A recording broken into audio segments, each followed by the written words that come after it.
Bonjour les amis et bienvenue dans une nouvelle vidéo consacrée à l'actualité de l'Olympique Lyonnais.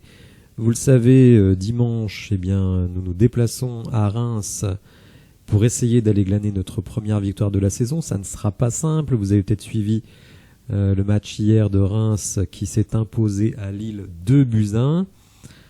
Donc évidemment, ça ne nous rassure pas avant de nous déplacer. Lundi, une surprise, je tease un peu la chose dans l'onglet communauté, mais il est inutile de me poser des questions puisque je ne répondrai pas. Ce sera la surprise donc lundi.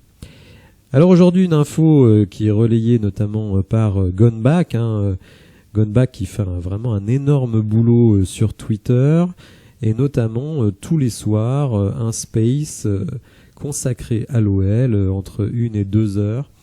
Alors un space, c'est comme une émission de radio, donc si ça vous intéresse, n'hésitez pas à aller écouter ça, c'est souvent assez intéressant.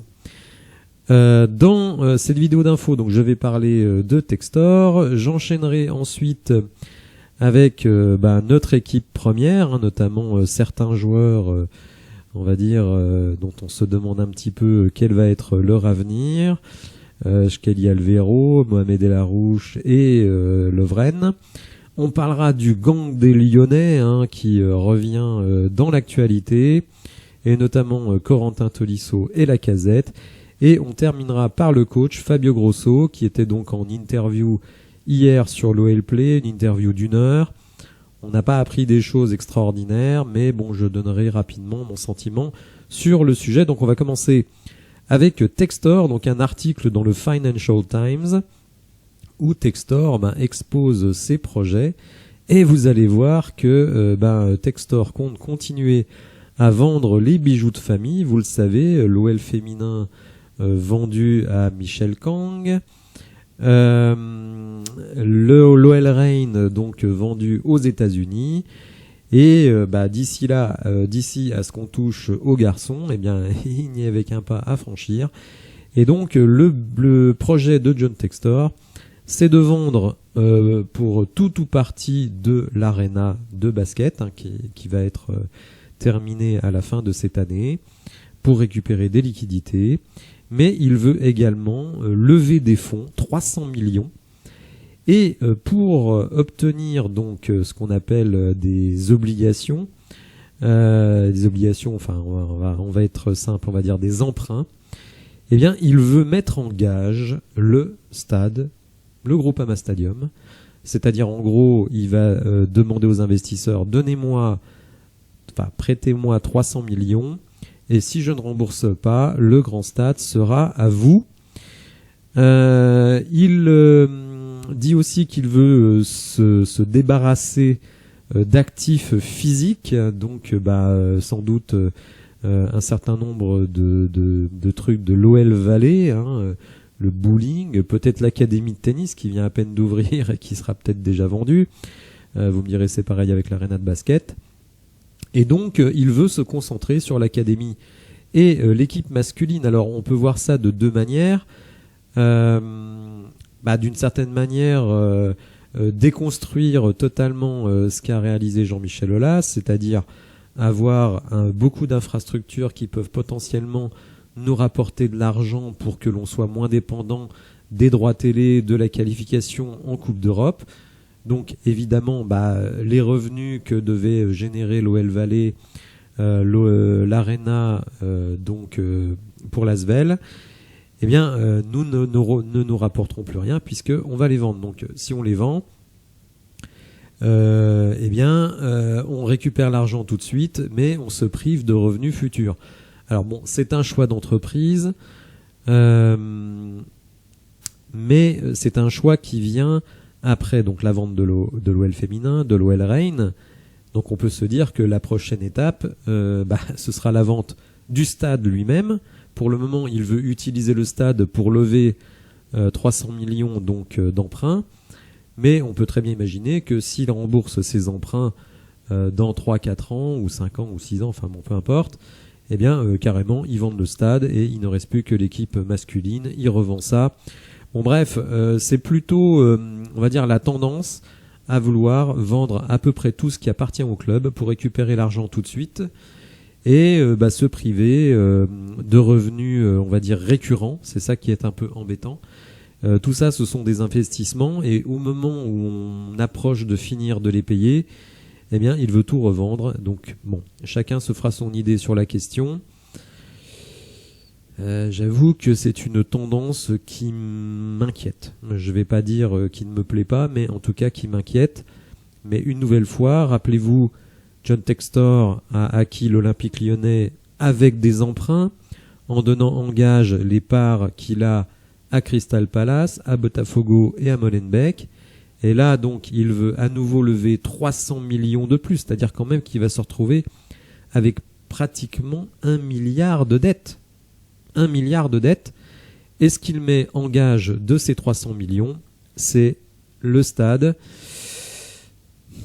Alors le stade va continuer à nous rapporter de l'argent puisqu'il continuera à nous appartenir. Mais je trouve que là, on joue vraiment avec le feu. Donc voilà la nouvelle aujourd'hui concernant John Textor. Alors au niveau de l'effectif pro, hier à l'entraînement, alors il faut savoir qu'il y a une double séance qui est prévue aujourd'hui. Les joueurs avaient une journée de repos lundi, ils sont revenus hier. Et on nous dit ici eh bien, que Skelly Alvero était avec la réserve. Donc ça c'est quand même quelque chose. Le mec devait être titulaire contre Brest, il se retrouve avec la réserve. Donc Fabio Grosso ne rigole pas avec la discipline. Et évidemment on ne peut que le soutenir. Et on nous dit que Skelly pourrait jouer avec la réserve aujourd'hui dans un derby contre Saint-Priest. Et on y retrouvera également Mohamed El Arouche qui lui n'était pas dans le groupe pro hier. Donc ça sent quand même mauvais pour Mohamed El Arouche. Vous me direz, Fabio Grosso, il a déjà 7 milieux de terrain, enfin 6. S'il rajoute El Arouche, ça fait 7.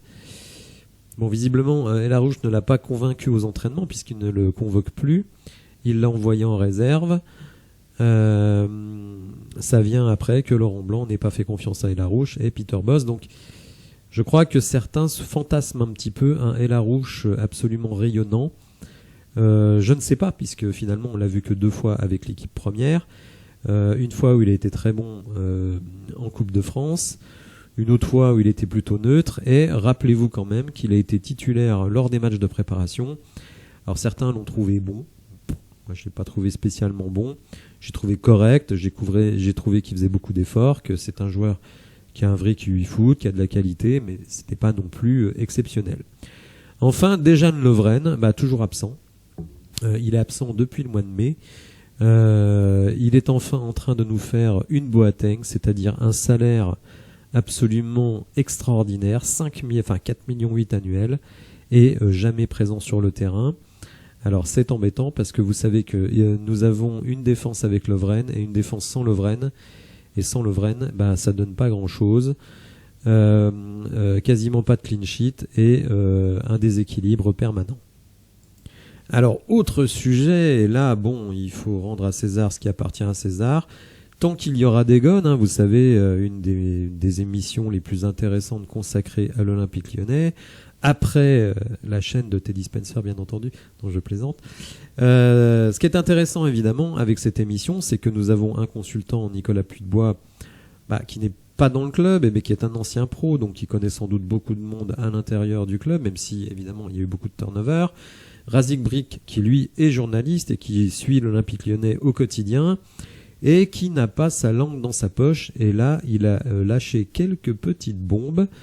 Alors à laquelle il a semblé regretter rapidement, c'est dire que Bruno Chéroux allait quitter le groupe Eagle.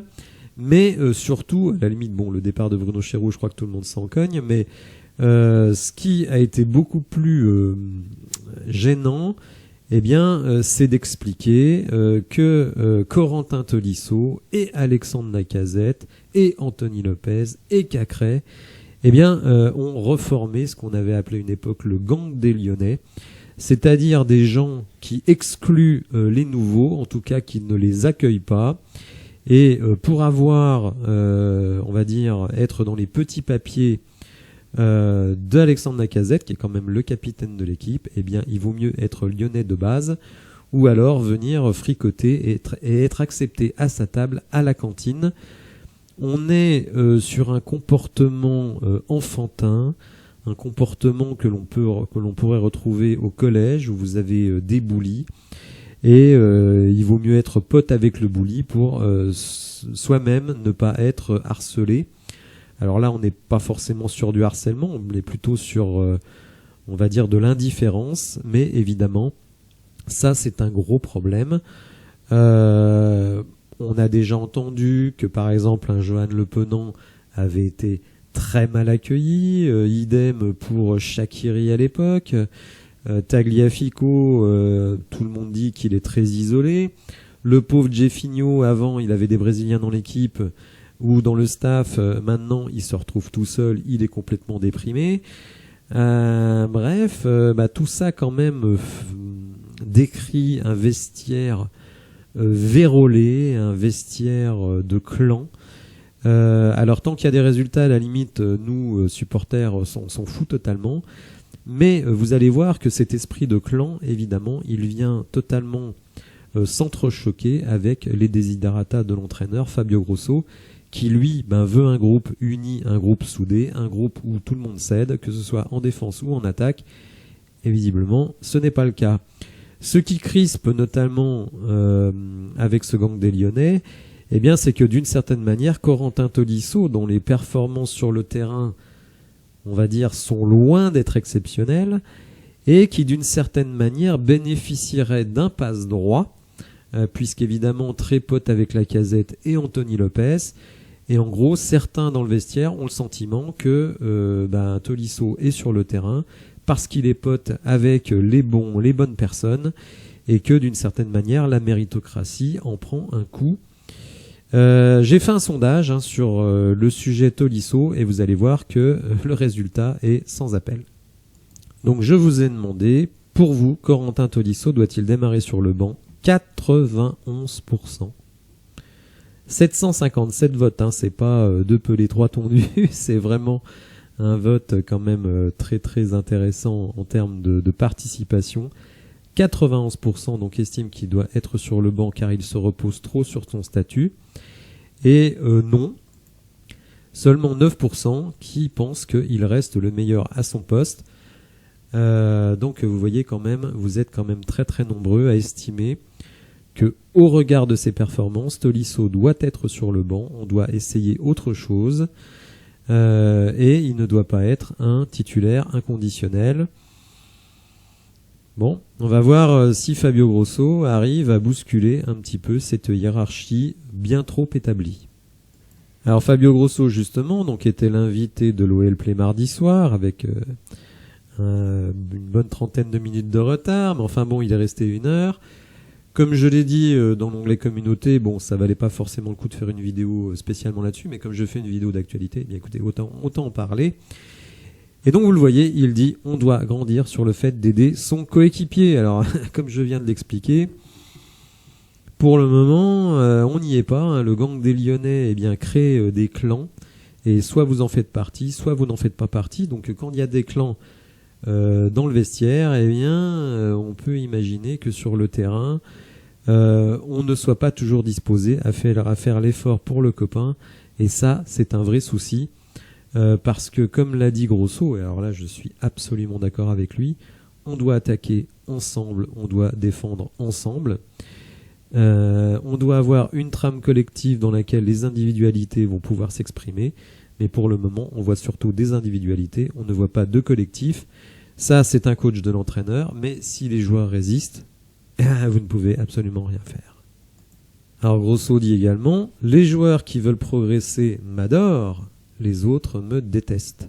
Et oui, forcément, il demande beaucoup de choses, il est exigeant, il veut qu'on fasse les efforts, donc forcément, ceux qui vont aller dans ce sens du travail et de la progression vont adorer l'entraîneur, parce qu'en plus, ils seront récompensés avec du temps de jeu, et ceux qui ne sont pas prêts à faire ces efforts, à jouer pour le copain, forcément vont le détester, puisqu'ils vont aller faire un tour sur le banc. Donc bon, le problème de Grosso, c'est que il y a personne au-dessus de lui pour sanctionner si ça ne marche pas. On comprend petit à petit quand même que l'envie de Textor, c'est du faire du trading. Et imaginez que certains joueurs qui ont de la valeur marchande, comme Ryan Cherky ou Maxence Cacré, passent trop de temps sur le banc, eh bien, ils sont moins exposés et pourraient voir leur valeur baisser. Donc, si Fabio Grosso prend des décisions fortes, c'est-à-dire de mettre des joueurs importants sur le banc, il faut absolument qu'il ait l'appui de sa hiérarchie. Seulement, Santiago Cucci ne s'occupe pas du foot et Textor, lui, a d'autres choses à penser.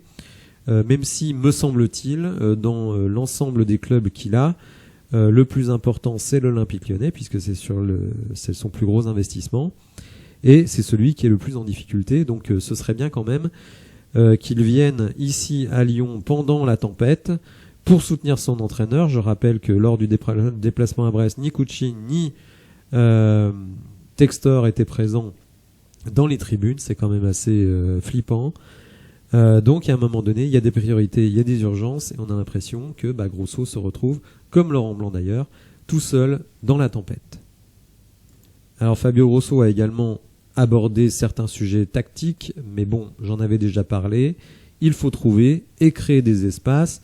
Il demande ça évidemment aux joueurs offensifs, mais aussi aux défenseurs, c'est-à-dire essayer de mettre le ballon là où il y a de l'espace, et donc aux joueurs concernés par la passe d'utiliser au mieux ces espaces. Bon, c'est basique, mais on a l'impression qu'à l'Olympique Lyonnais, si on touche pas 4 fois le ballon avant de faire une passe, on a l'impression de ne pas savoir jouer au foot.